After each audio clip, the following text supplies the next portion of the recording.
Assalamu alaikum and good morning to one and all. I am Abu Tayyib, student of Dr. Sayyid Hayat Basha, Department of Education, Aligarh Muslim University, Malappuram Center. I will be talking about the Muhammadan Anglo-Oriental College in this slide.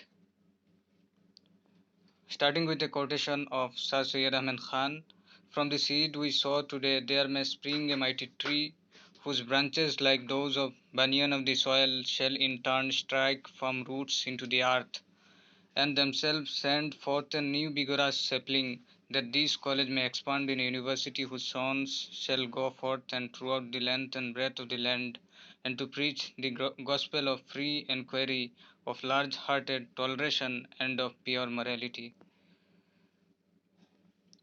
Now, before going to second slide, I'd like to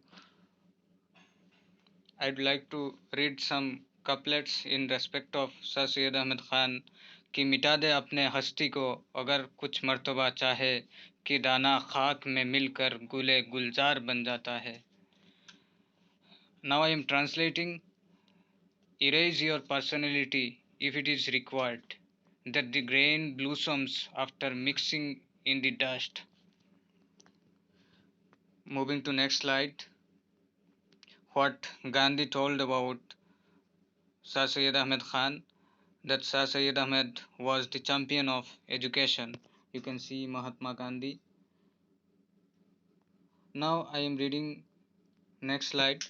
Sir Syed struggled for building an educational institution.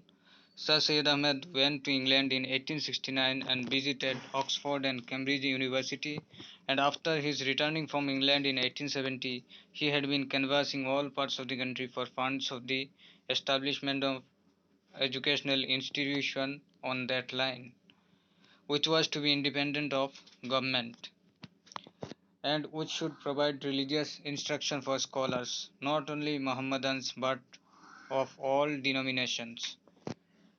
And he had formed some of the more enlightened of the Mohammedan community into a committee for better diffusion and advancement of learning among the Mohammedans of India. The committee investigated the cause for which prevented the Mohammedan community from attending the government educational institution and provide means by which they might be reconciled to the study of Western art and sciences. The committee offered three prizes for the best essays on the subject, and no less than 32 essays were sent in. The committee, in a long report, given an abstract on the argument advanced by the essayists. So, here are the arguments. First, absence of religious education. Second, effect of English education in producing disbelief in faith. Third, corruption of morals, politeness, and courtesy. Fourth, prejudices. Example, Christian masters pay no attention to Mohammedan peoples. Fifth, not allowed for Friday prayers. Sixth, enter management of education in the hand of one director. Seventh, that the richer classes educate their children at home. So these are the reasons why Muslims do not send their children to the educational institution. History of Mao College. British administration granted land for the aid of the college. Mohammedan Anglo-Oriental College started life as a primary school on commemoration of Queen Victoria's birthday, 24th May 1875. Then its name was Madrasatul Ulum. Then after 2 years it became Anglo-Oriental College. But classes started from 1st June 1875 when some of the classes were formed. On 8th January 1877, the Viceroy Lord Lytton formally laid the foundation stone of the college.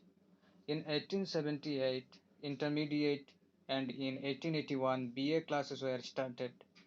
In 1881, civil service preparatory class was also started, And in 1887, the Aligarh College began to prepare students to enter the engineering college at Roorkee.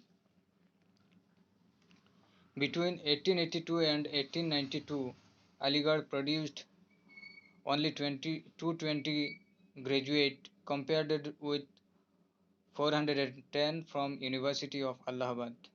Next, you can read from the slide itself about some data of the Mohammedan Anglo-Oriental College that are published in the official government report.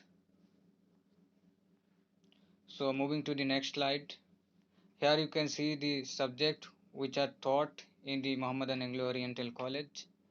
Different categories are there. In the next slide, you can see that some of the uh, educational institution I have talked about Osmania University in the example, and also PHU. In the next slide, this contains references from where I have taken the data. Important reference is the life and work of Sir Syed Ahmed Khan by Major General GFI Graham, one of the important books. And at last, thank you.